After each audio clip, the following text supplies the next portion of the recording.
We have got a really lovely summer's evening going on, and I thought it's probably about time that we did a little bit of a garden update. I know that I do little dribs and drabs here and there throughout the vlogs, but I wanted to do a dedicated video where we can talk through all things gardening, what I've learned, what I plan to do, and how it's going and getting on, because I know a lot of you are interested. So here we go. This is the container garden section. It looks a little bit worse for wear. It's been quite hard for me to get into the routine of remembering to go outside and water the flowers, water the plants, because some days I think, oh well, it's just rain, so I don't need to. So I lose a little bit of that routine. So what I'm thinking is something that could help me with that is maybe getting an irrigation system. I don't know how that works for pots, but let's do a little update anyway. From back here, it does look pretty good, but let's get up close and personal. You can see that some of the buds on a lot of the flowers have died. I feel like there's a lot of heat damage here that has occurred. Some of them really like the sun. I don't even know what this is called. I just bought it on a whim, but that seems to really enjoy the sun, as do these. They have grown like crazy amounts since I potted those. They were tiny before. Things like my flower baskets, they have died because I just haven't been able to keep that routine of making sure to come out and water them every single day. The lavender is looking pretty good. I've actually started to water the lavender a lot less because I read that they like to have quite dry soil and that they thrive in the sun, so they actually don't need watering as much as I was watering them before. They looked quite brown before, but now they do have a lot of their, you know, that beautiful purple colour that they have is popping and shining through. My rose plant that I rescued, which was dying and I got it on sale, is thriving. It has had a head of a rose already, which is gone, but look, we've got lots of lovely blooms there. I can't remember what this plant was, but that is a goner. I don't know if it's just not the time of year anymore or if the sun really ate that one up. She's gone. Also have another, I thought this was a rose bush, but it might not be. Maybe you can let me know, but this was another one that I saved from the sale section and it's come on tremendous amounts. It was tiny and it's really come into itself. Pink kisses, I have to deadhead these so much, but when I get around to doing it, they come through beautifully, so I just tend to pick them off like this. I mean, I just dropped them on the floor. It's probably not the best thing to do, but I do this and I promise you in a week's time, what is that? That looks like hay. I don't even know what that is. They need to come out. If I sit here and deadhead all of these in a week or two's time, the whole thing is beautiful and pink again. It's just taking the time to do that. I also have a couple of bulbs that me and Mum planted from Wilco have shot up here. I have no idea what this plant is called. I am going to use my plant app to figure it out, but they are finally have come through. I did think that the bulbs were just not going to do anything, but alas, here they are. Got my lemon tree. We didn't get any lemons this year. They did start to flower in the early spring, but I just don't think I looked after it the right amount. It seems to be not doing the best either. Look, a lot of it is kind of on yellow and stuff, so I do need to learn how to look after that, but for the most part it's doing okay. Got the greenhouse, which was just on the middle of the grass. I'm not gonna lie, I've had to go and put that back because we've had some strong winds. A lot of you have said that I need to tie it down, and I will get around to doing that. Oh, I forgot my peony. So you know I said I got some bulbs from Wilco?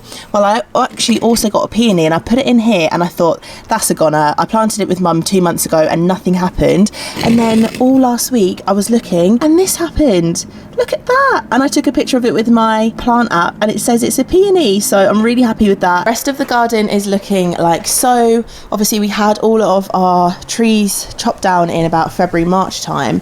They have really flourished again. Obviously it's summer, so the sun is making them grow at a lot of a faster rate than it would have done in the springtime. So we do need to go over those hedges and trim them down. The ivy is still at bay, which is nice. Someone had a really lovely idea to chop all the underneath of these conifers. Can you see this one on the left, how it's like a square almost there, but then this one dips down, then it goes up, down, down. If we just clear all the underneath and have it all at the same height, it'll almost become a bit of a focus for the eye in the garden because it will look intentional. It was a really lovely comment from someone, so thank you if you're the one that said that to me, because I hadn't thought of doing that. I was already chuffed with the fact that it was all clear underneath, but actually I think this will look so much better if we do manage to get around to doing that. This little corner is quite significant because this has taught me such a lot of stuff when it comes to gardening.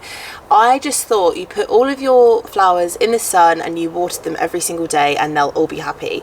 Not true. Plants like different conditions, and I think deep down I did know that, but until you put it into practice it's quite hard to understand what works well, what doesn't work so well. So I had my hydrangeas out in the open, the place where the sun would reach its hottest temperatures. Too much sun for a hydrangea is actually really bad news. They're called hydrangeas because they really like a lot of water. So I've since moved them into this shady spot of the garden and they are doing so much better. All of this yellowed growth, all of these ones that look a little bit brown and, you know, dusty, they're all actually dying. So when I took a picture of them with my plant app has said they're sick, they need attention, and it said that you're probably underwatering them. And when I done a little bit of research, I then realised I definitely was, and I was leaving them out in the sun too much, which has caused the petals on it to curl up, which isn't good. Since moving them into the shade, however, they've started to get new growth, like these beautiful pink blossoms. Look how deep pink, like fuchsia, these ones are at the back.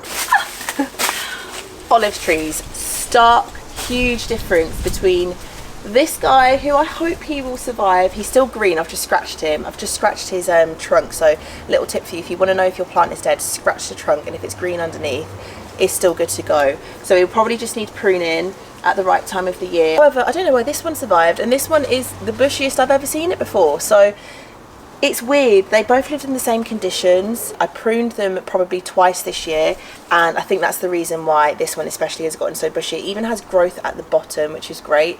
I think I'm going to leave that one as it is, but this one definitely needs pruning. Whenever is the best time to do that, I will need to get around to that. Okay, let's get on to herbs and vegetables. Herbs first, because I feel like they're going to be quite quick to walk through. For the most part, they're still the same. The rosemary and the chives do really well. However, they do soak up a lot of water, so they do tend to need quite a lot of watering.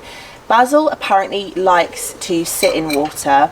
However, I've noticed that it does tend to go quite yellow. I don't know if I'm not watering it enough or if it's not got the right soil or something. I think what I'm going to do is I'm going to get some bigger stones and put them on the top of the soil, because I did try to use some small stones and it's just not enough to keep the moisture in. Curly parsley, it just does its own thing, so it'll die, crisp off like that, and then all of a sudden I don't touch it and there's new growth. So I'm not worried that it's going to die entirely. There's just always new growth going on in there. Thyme, it's gone purple, pink. It used to be green. A lot of its new growth at the top is quite green. I often water this one as well. I don't know if it's maybe a little bit too much sun, but it smells lovely. The mint is crazy. Obviously, we know that mint is quite invasive. So this is like a peppermint that I got from Marks and Spencer's. All of these, oh, that smells so good. All of these, by the way, are store-bought herbs that I separated and repotted. So if you haven't watched that video, I will link it and you can go watch it. It was super simple. Coriander is one that I would say is very temperamental, and I do struggle to keep that one alive, and I actually don't think we've got any coriander left. So it did okay for most of the summer, but it's gone. Now let's move on to vegetables. Ah, so exciting. Look at this, guys. Look, I have my first bell pepper. I've got an orange bell pepper that has grown, and we actually have a bunch of new ones growing. So we can see this one here at the top, and then all of these tiny little buds that you can see, they will be, oh sorry, I don't even know if I'm pointing to the right things.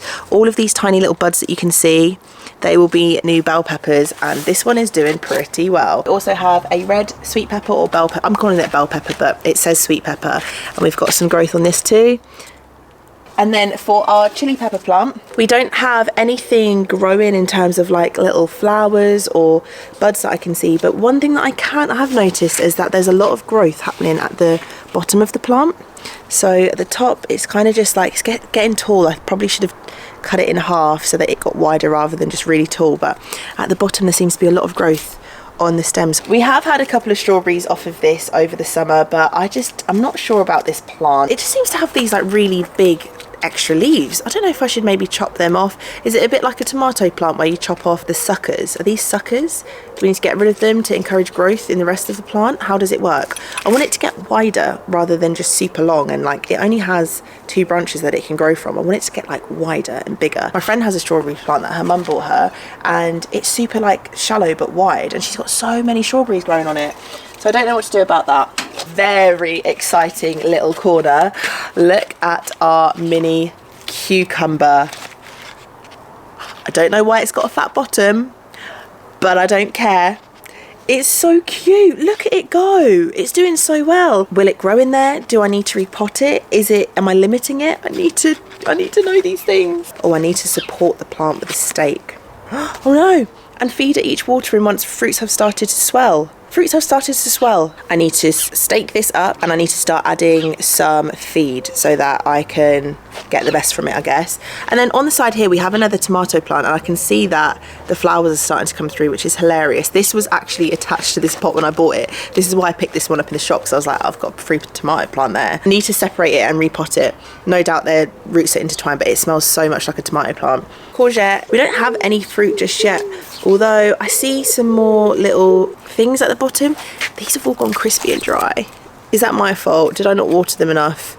So you see, I had probably about, like, all of these kind of shriveled ones that you see, they all looked like this before. Is the fruit meant to grow in there? I assume so. I've messed it up, so I'm gonna have to make sure that I keep this well watered. Okay, on to a little bit of a sad corner, but then we'll finish off on a high, hopefully. But I do need to show you this. This was a corner I was so proud of, and I think I can get it back. I think I can. The lettuce is starting to come through again.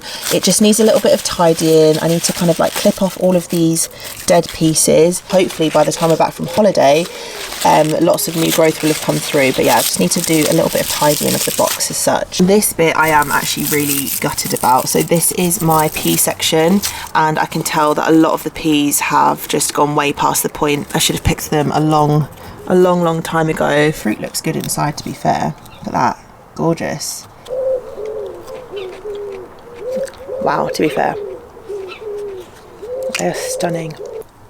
So beautiful. Gosh, I don't know what I did wrong here. I know the soil looks so dry, but I promise I do come out and water it. And also it's directly where the rain can reach it. So when we have been having the thunderstorms and stuff, it has been being well watered. I think the thing that I went wrong with is I wasn't staking them when they were growing up, especially these really short trellises. So the peas can actually grow super tall. And what I should have done is just had them in a long planter, all in a row, and then use some string so that every time they grew a bit higher, I tied the string around the two end poles and just like allowed them to grow up and up and up, whereas they've had to try to support themselves, and I think it's just made the plants really weak. So that's a little bit sad. For this next part, I really wanted to come over to my little potting station. I think I was just watching TikTok videos, and one person actually said to use an electric toothbrush on the flower. So the yellow flower that you get on a tomato plant, that is what is going to produce the fruit. I had so many flowers but I had no fruit, and then this particular video came up and it said you need to tap them. So I did. I went around and tapped them for a week. Honestly, within like a week, 10 days, 2 weeks, I don't know, however long it took, it felt so quick. I had all this fruit, and I say all this fruit to say, what, I have like 1, 2, 3, I probably have like 20 tomatoes on here when I had no fruit before, and they're so big. So obviously they have a limit to how big they can get, but they're pretty juicy. So now all I'm waiting for is for them to go red. I also keep a little pot of basil underneath it. I can't actually remember why. I think it's to repel slugs and pests, things that want to eat our beautiful cherry tomatoes, and we don't want them there. So I keep a pot of basil near it. I also keep marigolds circled around it, and that helps to keep it healthy, and it's been working. And to say that this was a sale plant that was dying and I saved it and everything, so proud.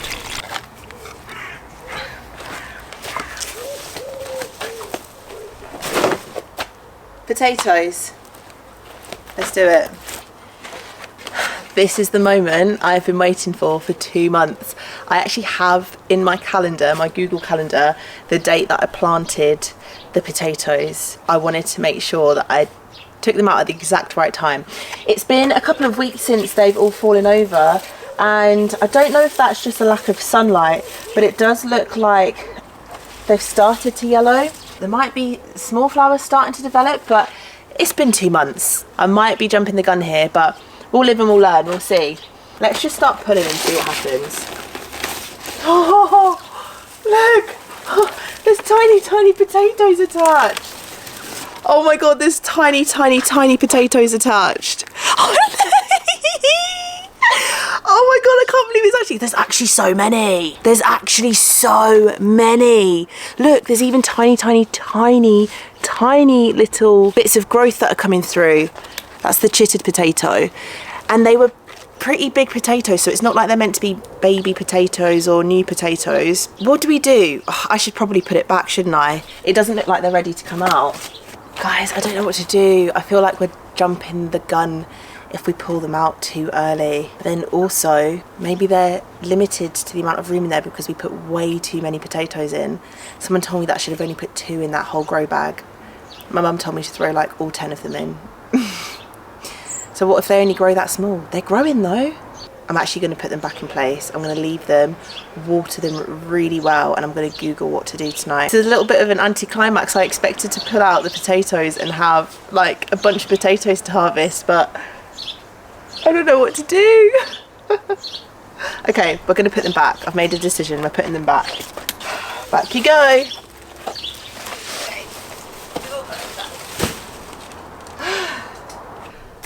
I feel good for having gone around and really looked in detail at everything that's happening and started to assess the improvements that I can make. I wanted to share this before we ended the video. This is a little care package from Moonpig that my friends got me a little while back. In the pack you get some gloves. These are by the brand Bergen & Ball. They feel really good.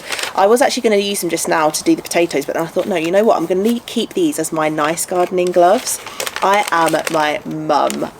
When did this happen? I'm going to keep these as my nice gardening gloves, so not getting them muddy and stuff. I'm going to use them to prune, to deadhead and all those things. They feel really, really good. You also get a scrubbing brush. Comes with a kitchen garden exfoliating rosemary and lime thyme soap. Very posh, from Fickett's Kitchen. You also get some wooden garden, what would you call these? These are like labels. This was the most exciting bit for me because I've never planted anything from seed. Probably should have planted some of these a little while ago, but you can, for the most part, you can still sow them all the way up until July and September. So you get radish, spring onions, lettuce, cornflower, blue boy, I think it's just a flower, and then night scented stock. Again, we've got a little flower going on. I'm actually going to keep these for next sowing season. So when will that be? That'll be February and March time, it says, to sow these, when I feel much more confident. I perhaps have a little bit more of an established garden, established greenhouse perhaps. But yeah, that's such a lovely little kit. I just thought I would share that. And yeah, I just hope that I become more knowledgeable and I still really enjoy planting, and it still just brings me a little bit of comfort, a place to escape, some sanctuary, and still remains therapeutic for me, because for the most part that is what it really does for me. But yeah, that was a little garden update. I hope that you guys enjoyed that. If you are enjoying gardening as much as me and it's something new that you're dipping your toes into, I'd love to know little things that you've learned. So thank you so much, and I will see you in the next one. Bye.